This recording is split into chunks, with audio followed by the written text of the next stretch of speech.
Tombstone was naturally chock full of Western icons, but one holds a special sort of legacy that none of the others can compete with. Harry Carey Jr. remembered as one of the best Westerns of the 1990s. Tombstone surrounded its leads, Kurt Russell and Val Kilmer, with a star-studded cast that included the likes of Bill Paxton, Michael Biehn, and Billy Boy Thornton. What's more, it also boasted appearances, both major and minor, from actors closely associated with the Western genre. Chief among them was Sam Elliott, who had a key role as Virgil Earp. Tombstone also paid homage to other Hollywood icons with Western connections through much smaller roles. Such was the case with its utilization of Charlton Heston and Robert Mitchum, who had both featured in Westerns as early as the 1950s and 1940s, respectively. Another familiar face from old Westerns was on hand, as well in the form of Harry Carey Jr., whose list of Western credits goes deeper than any other character in Tombstone's entire cast.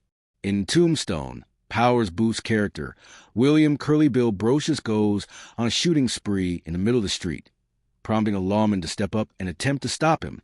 The character in question is Marshal Fred White, a real-life figure in American history, and the marshal of Tombstone during the notorious gunfight at OK Corral that the film depicts. Much like the real-life Fred White, he was gunned down accidentally by Brocious. Marshal Fred White is not on screen for long, as a result of his quick demise, but his role is memorable regardless, given the identity of the actor playing him. White is portrayed by Harry Carey Jr., who was 72 years old at the time.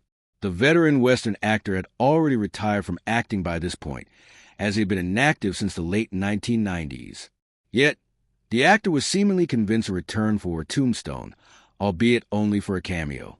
Harry Carey Jr. has been in more Westerns than any other actor, in Tombstone efforts to put Harry Carey Jr. in Tombstone despite his retirement makes sense, considering the actor's history. Given that Tombstone was clearly meant to be an all-star Western, it's only logical that a film aspiring to be an epic Western for the ages featured someone from one of the defining eras of the genre. Harry Carey Jr. symbolically filled this role, in that he was a recurring collaborator of John Wayne himself. Much like his father before him, the actor was a popular character actor with well over 100 movie credits, some being with John Wayne.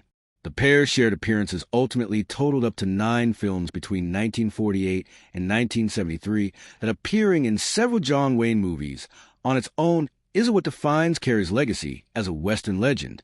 More important than that is the specific movies that Carey made with Wayne. Carey's first collaboration with Wayne was Red River, the 1948 Howard Hawks Western that received critical acclaim and became one of the most celebrated films of John Wayne's entire career. He also appeared in The Searchers, a movie that is often included in discussions regarding the greatest Westerns of all time. What's more, Carey's significance to the Western medium goes beyond his work in John Wayne's Westerns. He lent his talents as a character actor to the films of several other Western stars, and even featured prominently in a slew of James Stewart Westerns. He even dabbled in spaghetti Westerns, making a number of them in the 1970s. When looking at the shadow he's cast on the genre for decades, bringing back Harry Carey Jr. for one last hurrah in Tombstone had to have been a no-brainer.